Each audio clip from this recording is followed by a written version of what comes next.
Chers frères et sœurs, recevons la grâce et la paix de Dieu dans nos vies au nom de notre Seigneur Jésus-Christ. Voici que Dieu nous rassemble au moyen d'Internet pour écouter sa parole. Êtes-vous fatigué, chargé de soucis, inquiet pour le lendemain? Voici l'eau rafraîchissante de la parole de Dieu que nous allons partager. Installez-vous confortablement, détendez-vous et recevez le rafraîchissement de l'Esprit qui est donné dans l'Évangile de Jésus-Christ. Seigneur, nous voici devant toi ce matin, répondant à ton appel et joyeux d'être à travers ce culte virtuel, en communion avec tes témoins à travers le monde. Nous avons soif de ta parole. Nous appelons ta présence et ton esprit sur notre assemblée.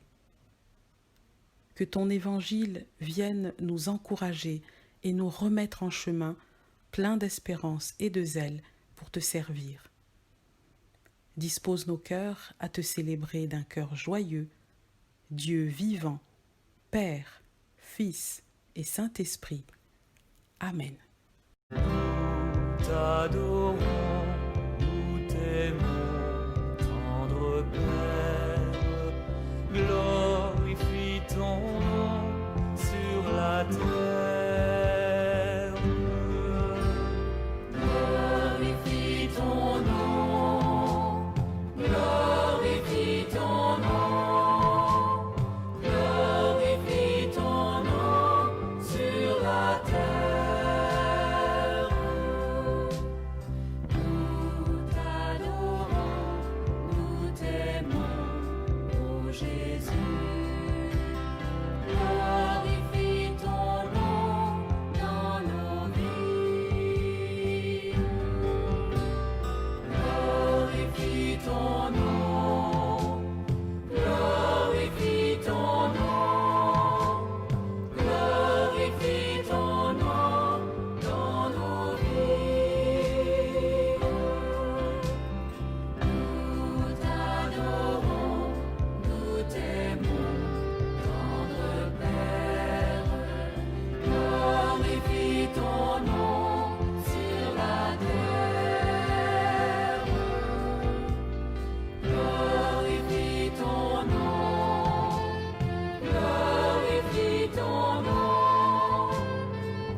Louons le Seigneur avec le psaume 121.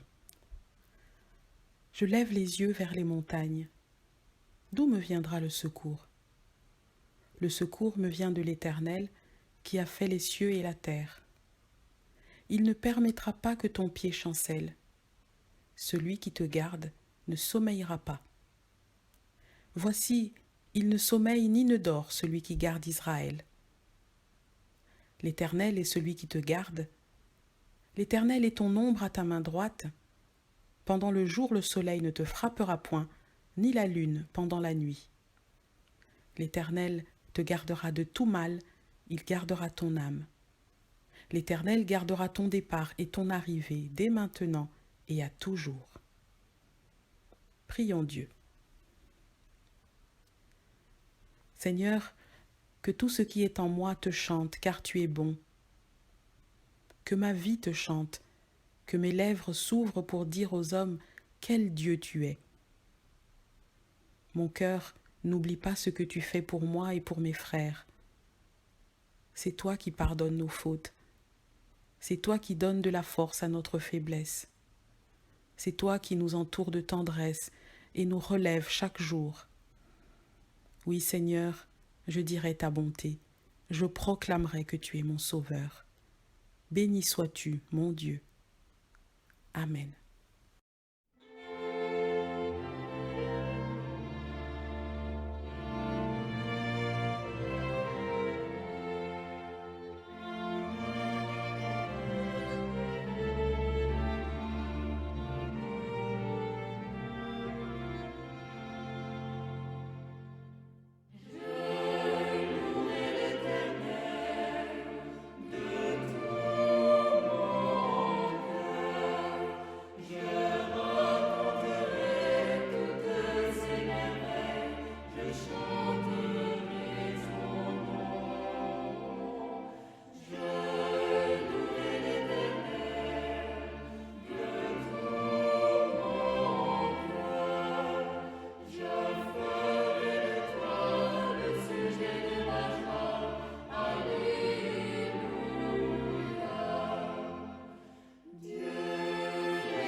Le théologien allemand Dietrich Bonhoeffer écrivait dans des lettres échangées avec ses proches depuis les geôles de l'Allemagne nazie des textes qui ont été rassemblés sous le titre « Résistance et soumission ».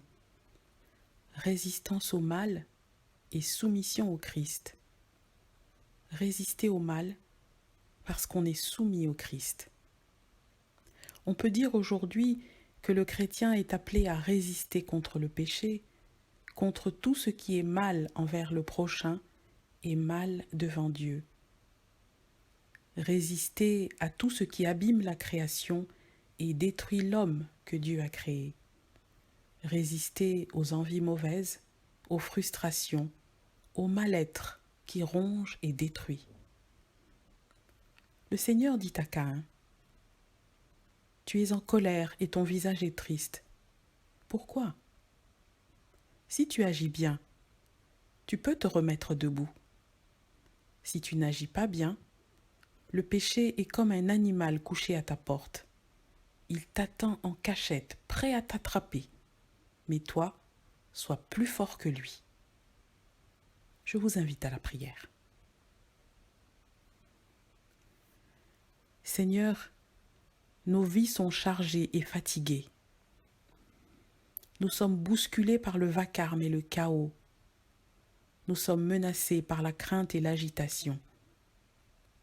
Notre foi aussi se fatigue et se dessèche dans le doute et l'indifférence.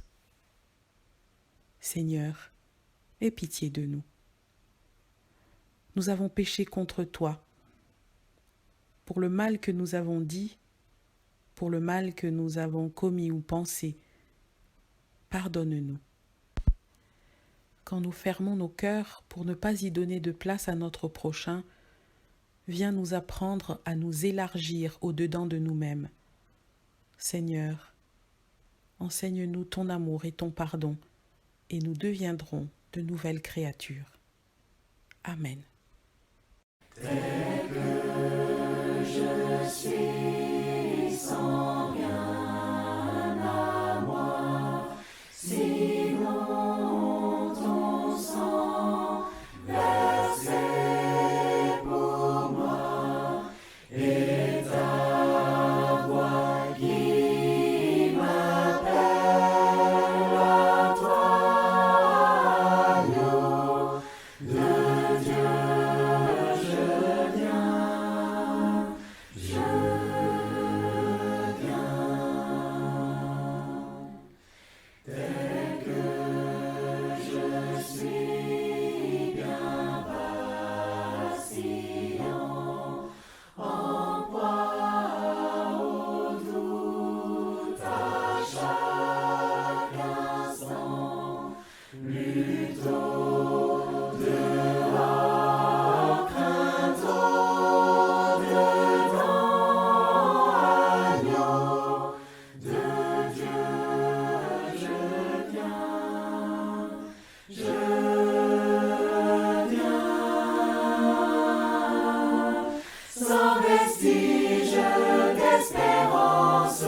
Cherchant grâce, me voici, faible et pauvre, sans défense, je quémande vie aussi, bien qu'indigne, je m'avance vers le Père que j'ai fui, il s'élance, les bras ouverts pour moi, tel que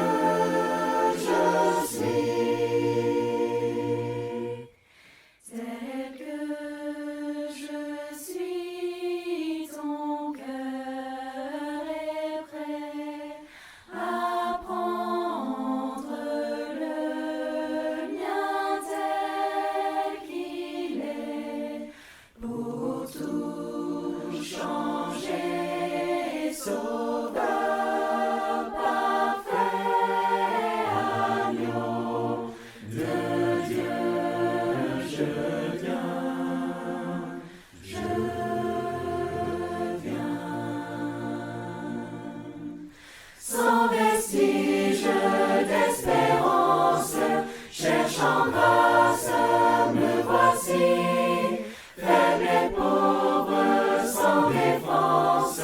je quémande lui aussi.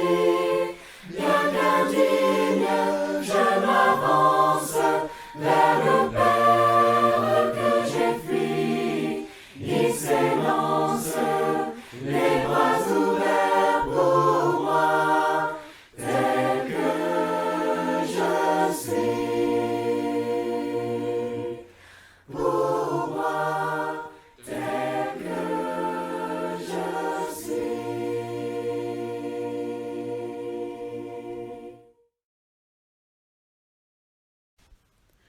Frères et sœurs, accueillons le pardon de Dieu à travers les paroles de grâce prononcées par le Seigneur Jésus dans l'Évangile de Jean, chapitre 3, verset 17. Car Dieu n'a pas envoyé son Fils dans le monde pour juger le monde, mais pour que le monde soit sauvé par lui. Le pardon de Dieu est sur nous. Le pardon et non le jugement. Réjouissons-nous pour cette bonne nouvelle et écoutons comment il convient de servir le Seigneur. Lecture de la lettre de Paul aux Romains, chapitre 6, les versets 14 et 18 à 23. En effet, le péché n'aura plus de pouvoir sur vous, puisque vous n'êtes pas soumis à la loi, mais à la grâce de Dieu. Vous avez été libérés du péché et vous êtes entrés au service de ce qui est juste. Quand vous étiez esclaves du péché, vous étiez libres par rapport à ce qui est juste. Qu'avez-vous gagné à commettre alors des actes dont vous avez honte maintenant? Ces actes mènent à la mort. Mais maintenant, vous avez été libérés du péché et vous êtes au service de Dieu. Vous y gagnez d'être dirigés dans une vie sainte et de recevoir, à la fin, la vie éternelle. Car le salaire que paie le péché, c'est la mort. Mais le don que Dieu accorde gratuitement, c'est la vie éternelle, dans l'union avec Jésus-Christ, notre Seigneur.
Seigneur, nous voulons méditer ensemble ta parole.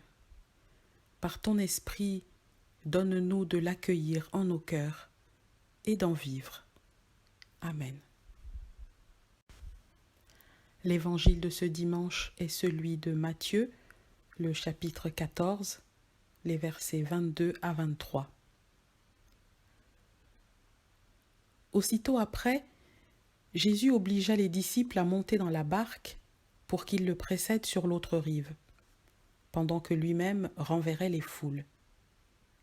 Après les avoir envoyés, il monta dans la montagne pour prier, à l'écart. Le soir venu, il se tenait là, seul. La barque était déjà à une bonne distance de la terre, elle était battue par les vagues, car le vent était contraire. Vers la fin de la nuit, Jésus se dirigea vers ses disciples en marchant sur le lac. Quand les disciples le virent marcher sur le lac, ils furent troublés et dirent « C'est un fantôme !» et ils poussèrent des cris de frayeur. Mais aussitôt, Jésus leur parla. « Courage, c'est moi, n'ayez pas peur. » Pierre prit la parole et lui dit « Seigneur, si c'est bien toi, ordonne-moi de venir vers toi sur l'eau. » « Viens, répondit Jésus. Pierre sortit de la barque et marcha sur l'eau pour aller vers Jésus. Mais quand il vit la violence du vent, il eut peur. Il commença à s'enfoncer dans l'eau et s'écria « Seigneur, sauve-moi !» Aussitôt, Jésus étendit la main, le saisit et lui dit « Comme ta foi est faible, pourquoi as-tu douté ?» Ils montèrent tous les deux dans la barque et le vent tomba.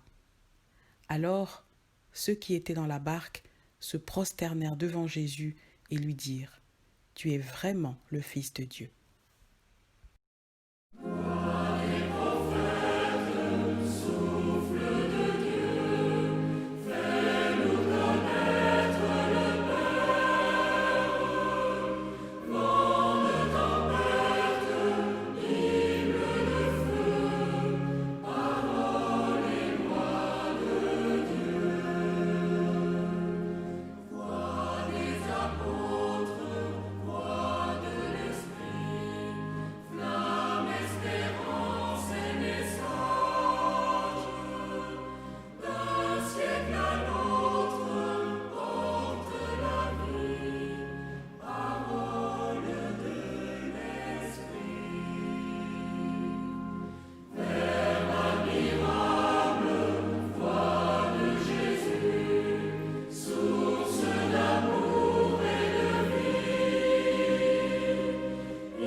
Dans ce temps de vacances d'été, vous êtes nombreux à avoir rendez-vous avec l'eau.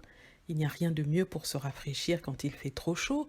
Se baigner, marcher les pieds dans l'eau, faire des jeux ou des sports d'eau comme le water polo, le surf, la voile, le waterbike ou vélo sur l'eau, ça fait du bien. Dans la Bible, il n'y a pas à proprement parler de récits de vacances au bord de l'eau. Mais il y en a beaucoup qui se passent dans l'eau ou près de l'eau, et ça n'a rien d'étonnant. L'eau, c'est la vie.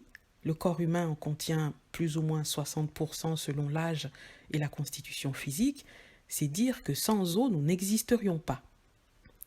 Les rédacteurs bibliques ont souvent utilisé l'élément de l'eau pour parler de Dieu comme le Dieu créateur de la vie, pour parler de Jésus-Christ comme le Sauveur qui donne le pardon et la vie au monde par son sacrifice. Le récit de Jésus qui invite Pierre à marcher sur l'eau en est la parfaite illustration.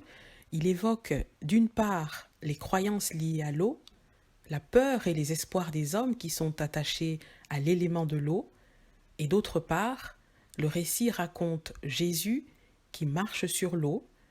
C'est une manière de proclamer que Jésus est le Sauveur et le Prince de la vie envoyé par Dieu. Il est réellement le Fils de Dieu. C'est ce que les disciples vont confesser à la fin du récit. Jésus est investi du même pouvoir que son Père, le pouvoir sur les éléments, le pouvoir sur les corps et les esprits malades pour les guérir, le pouvoir d'apaiser la création et même de la recréer quand elle est abîmée, tourmentée par le mal. Il dira à la fin de l'évangile de Matthieu « Tout pouvoir m'a été donné dans le ciel et sur la terre ». Gardons à l'esprit que l'eau est un élément qui fascine. Dans de nombreuses croyances, on considère l'eau comme un élément habité par des forces, des esprits, ce qui lui confère un pouvoir qui peut être bénéfique, comme la guérison ou la purification des corps, ou bien maléfique en entraînant la mort. Par exemple, dans l'évangile de Jean qui raconte la guérison du paralytique de la piscine de Bethesda, le narrateur évoque une tradition bien connue des habitants selon laquelle un ange descendait de temps en temps dans la piscine et agitait l'eau. Et celui qui y descendait le premier, après que l'eau avait été agitée, était guéri, quelle que fût sa maladie. Mais Jésus, lui, n'a pas besoin de l'eau agitée par les anges. Il dit simplement au paralytique, « Lève-toi, prends ton lit et marche ». Et voici 38 ans de paralysie balayés par une seule parole du Christ. Une autre histoire, racontée dans l'évangile de Jean, parle d'un aveugle de naissance que Jésus envoie se laver au réservoir de Siloé, et quand il revient, il voit clair. On se souvient également de Naaman, le général syrien, qui était lépreux. Le prophète Élisée l'envoie se laver 7 fois dans les eaux du Jourdain, et sa chair redevient pure comme celle d'un enfant. Mais la Bible parle aussi de l'eau comme d'un élément dangereux face auquel l'homme est impuissant. Il n'y a que Dieu qui puisse maîtriser l'eau et même l'utiliser pour exercer ses jugements. C'est l'histoire du déluge où l'humanité pécheresse meurt noyée dans les eaux. Seule survit une poignée de personnes à bord de l'arche de Noé.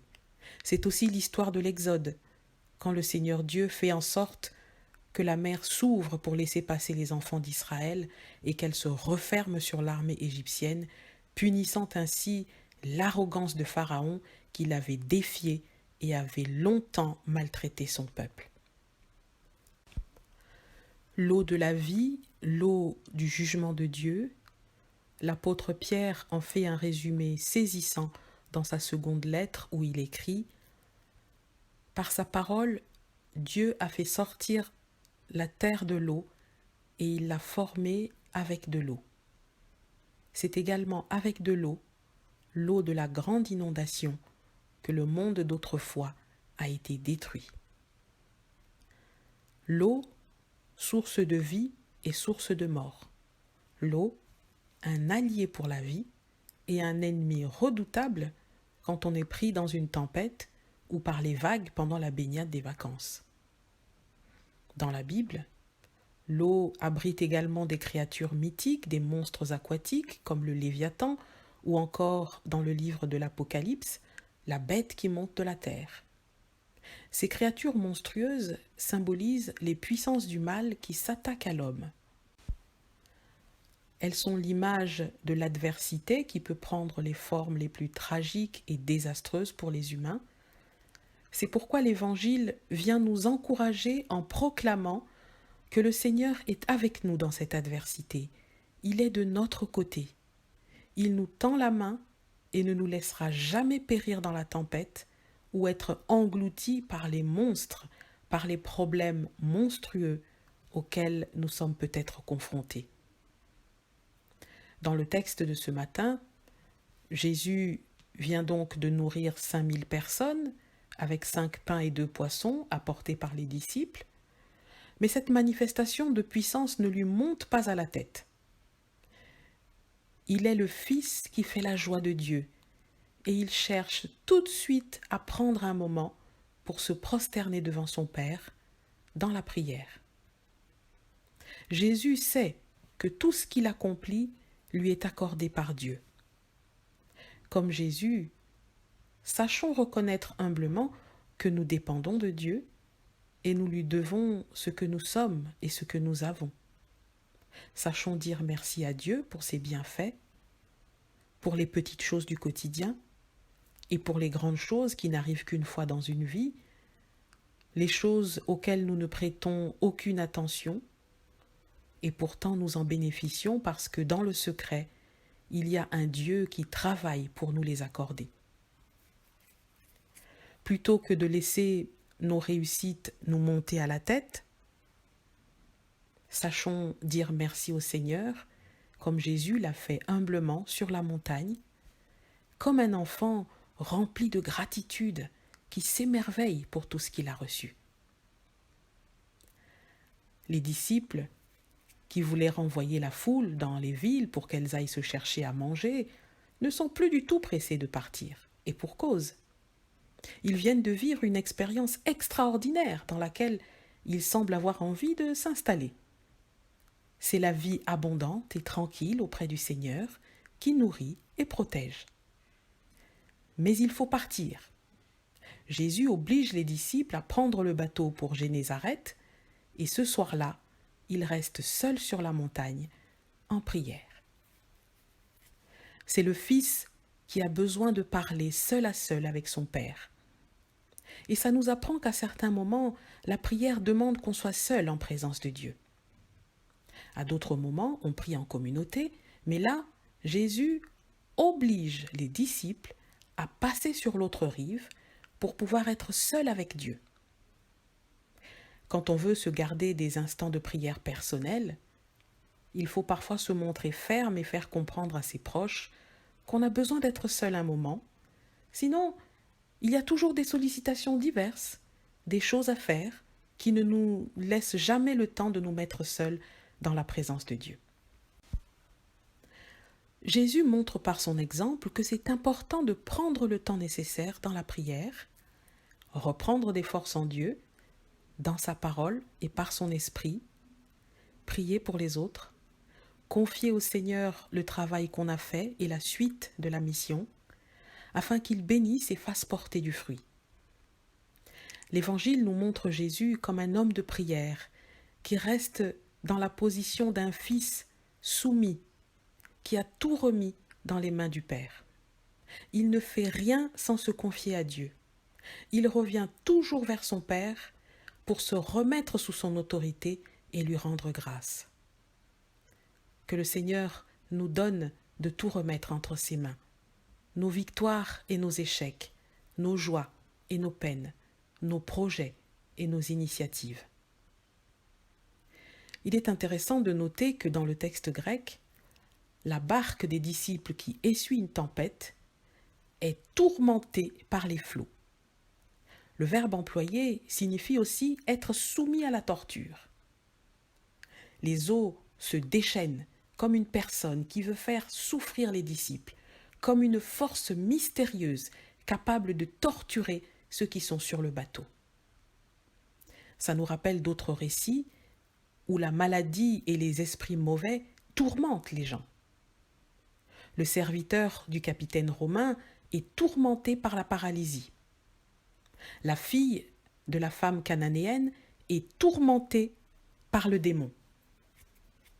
C'est le même verbe qui est employé. Ça rappelle aussi une expression bien connue qu'on emploie souvent lorsqu'on se trouve dans une situation compliquée. Je suis dans une galère pas possible.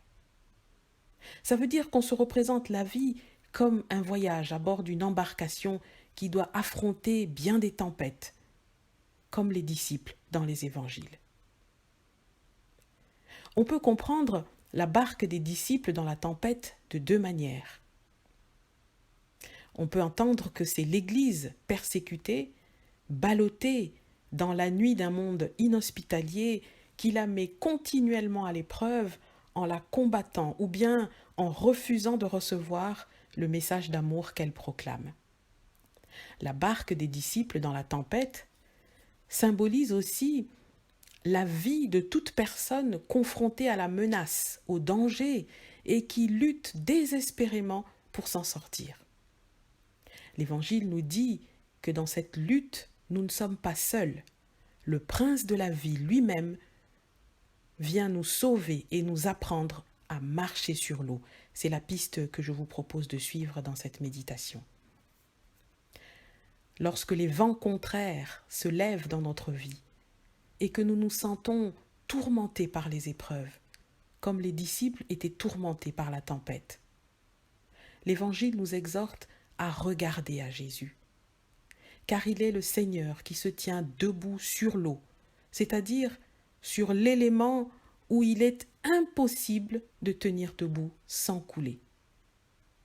Le Christ Sauveur marche sur la vague menaçante qui déferle et tourmente nos vies. Il marche sur la mer profonde qui menace de nous engloutir. Il fait de nos problèmes et de nos pires angoisses son marchepied. Il domine toute situation qui nous fait trembler de peur, car il est le maître de nos vies et ne permettra pas que nous soyons submergés, noyés dans l'adversité. Jésus vient pendant la nuit, dit le texte, alors que les disciples sont déjà au milieu de la mer, c'est-à-dire dans une situation de danger maximum, avec un vent contraire qui ferait craindre même aux marins pêcheurs comme Pierre de ne pas pouvoir s'en sortir vivant. Que faut-il comprendre dans cette venue tardive qui fait d'ailleurs peur aux disciples? Le Seigneur ne pouvait-il pas embarquer avec eux au lieu d'attendre qu'ils soient piégés par la tempête en pleine mer? L'Évangile fait ici une proclamation forte. Le Christ qui est mort et ressuscité pour nous se manifeste quand, dans nos vies, il fait nuit.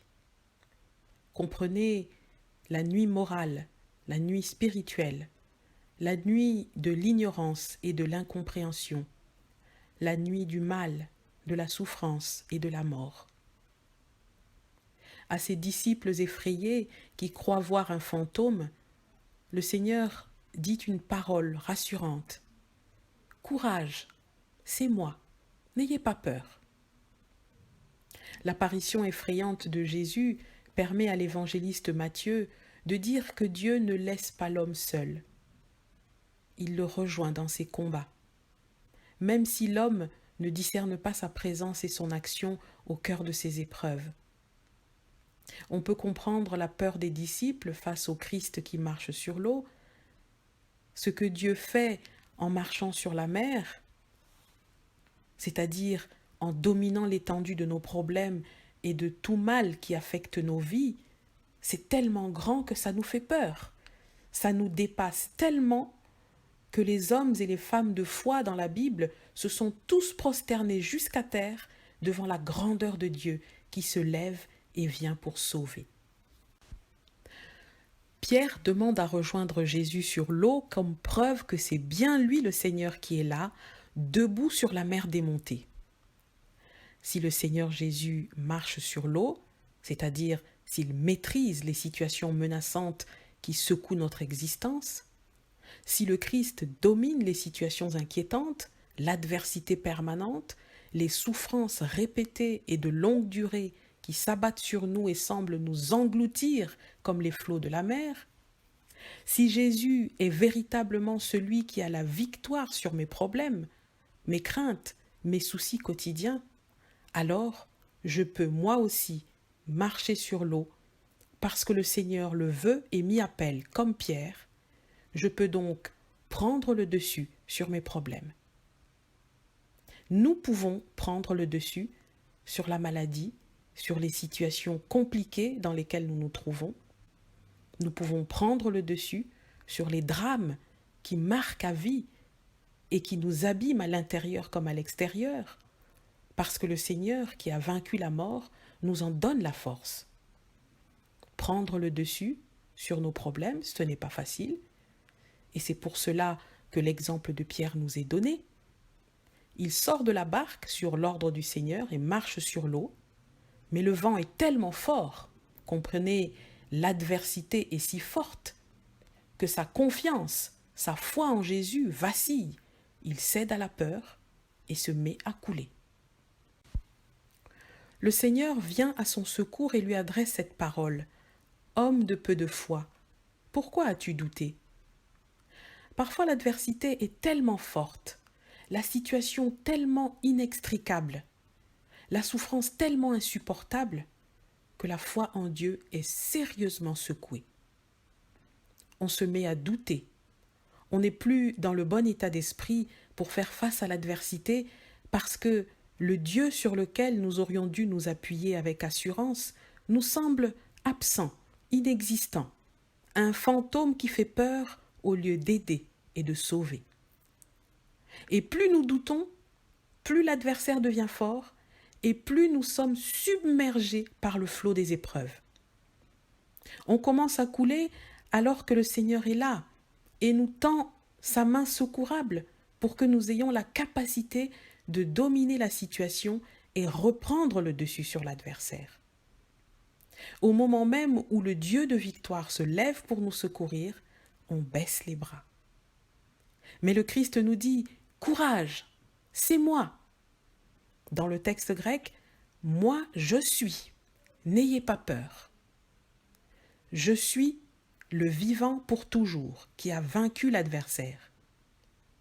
Je suis la résurrection et la vie. Quand il commence à couler, Pierre crie à Jésus « Seigneur, sauve-moi ». Il est des situations dans la vie où la seule issue possible, à côté de toutes les solutions qu'on a pu envisager, c'est la supplication de Pierre. Seigneur, sauve-moi. Pour tous les gens qui livrent le terrible combat contre la maladie, pour toutes ces tragédies qui se jouent dans le monde à cause du Covid-19, à cause des guerres et des catastrophes qui tourmentent le monde et contre lesquelles il est difficile, voire impossible de se prémunir, la supplication de Pierre, « Seigneur, sauve-moi », elle reste bien souvent la seule manière de remettre entre des mains plus sûres, les mains du Créateur, une situation qui échappe totalement à notre contrôle. Lorsque le Seigneur saisit la main de Pierre et le ramène avec lui sur le bateau, le vent cesse. Le Christ est notre paix. En lui, nos tourments s'apaisent. Quand nous lui faisons confiance, nous n'avons plus peur en face de l'adversaire, même le plus effrayant. Quand le vent est tombé et que la traversée mouvementée est enfin terminée, les disciples se prosternent devant Jésus et font cette confession bouleversante que l'on retrouvera plus tard dans la bouche du soldat romain au pied de la croix. Tu es vraiment le Fils de Dieu. C'est la révélation qu'aucun être humain ne pouvait leur faire, mais seulement le Père céleste. Le Christ a donné sa vie pour notre salut. Il nous appelle à lui faire confiance, car il a reçu de Dieu le pouvoir de marcher sur l'eau, le pouvoir de dominer les forces contraires, toutes les forces de mort qui tourmentent notre existence. Et par la foi, Dieu nous donne de marcher sur l'eau, non pas physiquement, ce qui n'a aucun sens pour la foi, mais spirituellement. Marcher sur l'eau, c'est faire confiance au Seigneur qui nous donne de reprendre le dessus sur les situations de détresse. Dans son commentaire sur ce texte, saint Augustin écrivait que si on aime Dieu, si on lui fait confiance, si on a la foi, on marche sur la mer et on foule aux pieds la crainte du monde. Voici, celui qui a vaincu la mort s'avance au milieu de la mer, en pleine tempête. Venez, n'ayez pas peur, dit le Seigneur, ne vous découragez pas. Ne soyez pas si inquiets, ayez confiance en Dieu et ayez aussi confiance en moi. Dans le monde, vous connaissez la détresse, mais courage, moi, j'ai vaincu le monde. Parole du Seigneur. Amen.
en communion avec les chrétiens du monde entier, confessant la foi chrétienne. Je crois en toi, Père, que nul n'a vu, ni ne peut voir. Tu as fait venir à la lumière ce monde que nous touchons et voyons, mais aussi d'autres merveilles que tu réserves à ceux qui savent oser, écouter, accueillir. Je crois en toi, Père, dont la sagesse est folie à la raison des hommes. Tu as inscrit en nos cœurs le désir de te chercher, la patience de t'attendre, la joie de te reconnaître et la force d'entendre ton silence. Je crois en toi, Père, qui accomplis les temps de notre histoire en nous donnant ton Fils, ton bien-aimé, Jésus-Christ. Avec nous, il a marché sur les chemins de la fatigue, de la faim, de la soif.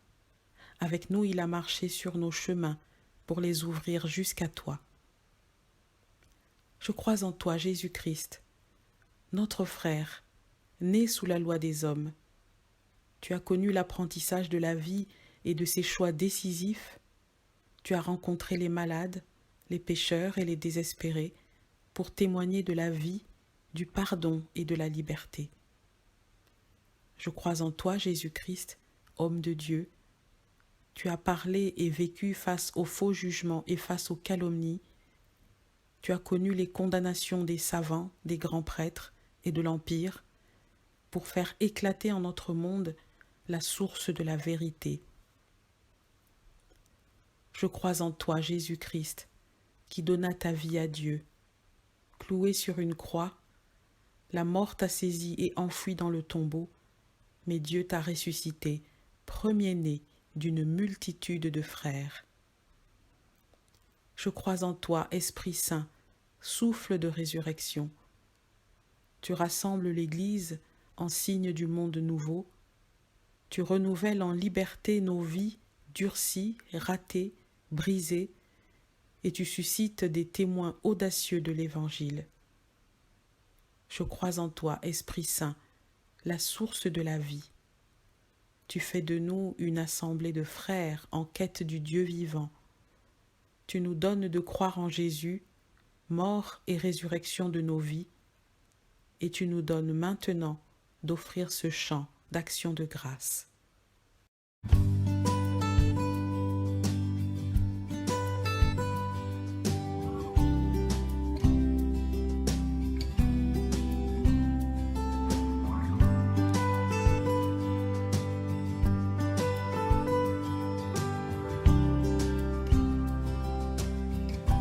Parce qu'il vit, je n'ai rien à craindre, mes lendemains sont assurés entre ses mains. Il tient ma vie pour ce temps et l'éternité. Je sais qu'il vit.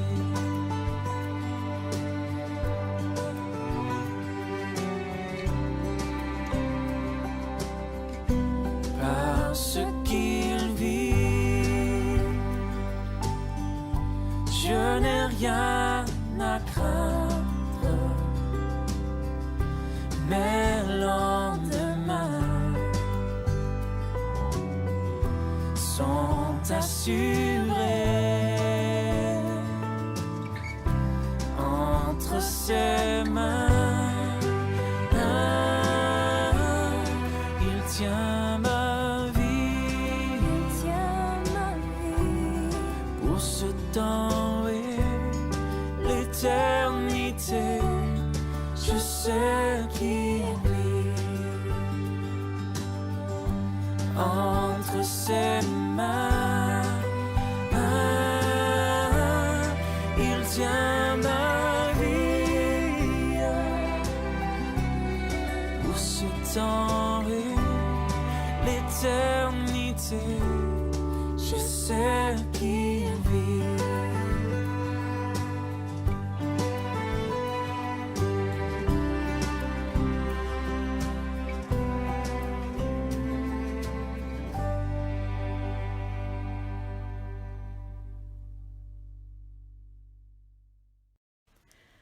Chers amis, dimanche prochain, le culte est célébré en présentiel au centre 8, 8 rue de la Porte de Buc à Versailles, avec les mesures que vous connaissez maintenant, le masque obligatoire, la désinfection des mains et le mètre de distance entre chaque personne. Nous rappelons que la mesure de distanciation ne s'applique pas pour les personnes vivant dans le même foyer, mais le masque reste obligatoire. Merci de votre compréhension. Concernant les offrandes à l'Église, comme vous le savez, les dons que vous faites sont une façon de dire votre reconnaissance à Dieu et aussi un geste nécessaire pour permettre à l'Église de vivre et d'annoncer l'Évangile. Nous vous encourageons à faire le don en ligne en flashant le code QR qui apparaît en haut à droite de votre écran ou bien envoyer un chèque à l'ordre de Église protestante unie de Versailles à l'adresse habituelle 8 rue de la Porte de Buc à Versailles. Merci. Nous nous unissons dans la prière d'intercession. Seigneur, nous t'adressons nos prières en confiance. Toi, le Dieu souverain qui veille sur la vie des hommes. Sous ton regard bienveillant, la barque de notre existence vogue et affronte les tempêtes de la vie, et quoi qu'il arrive, nous sommes dans ta main. Maintiens en nous la foi et l'espérance, afin que les épreuves de la vie ne nous amènent pas à douter de toi et à nous éloigner de toi. Montre-nous toujours, Seigneur, combien tu te soucies des hommes et combien tu souffres avec eux.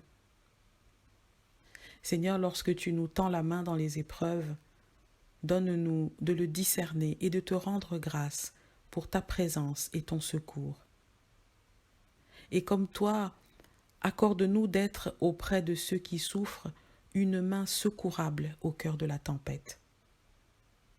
Nous te confions en particulier les malades, celles et ceux qui sont dans les maisons, celles et ceux qui séjournent à l'hôpital et doivent subir une opération. Étends ta main, Seigneur, nous t'en prions. Père, donne-nous de marcher avec toi, dans la confiance et dans la joie des enfants de Dieu.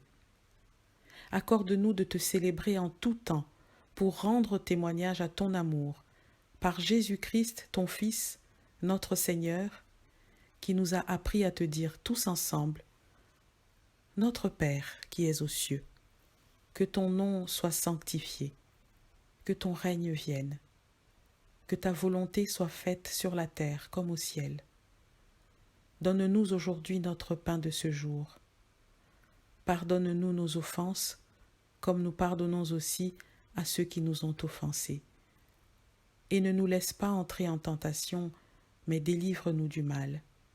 Car c'est à toi qu'appartiennent le règne, la puissance et la gloire pour les siècles des siècles.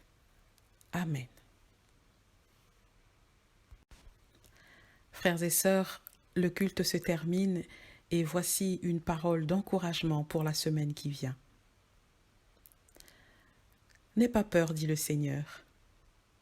Ceux qui se trouvent avec nous sont plus nombreux que ceux qui sont avec eux. Recevons la bénédiction de la part de Dieu. Dieu vous bénit et vous garde. Il tourne sa face vers vous et vous donne sa lumière. Il donne à chacun sa paix pour aujourd'hui et pour toujours. Amen. Je vous souhaite un agréable dimanche. À bientôt.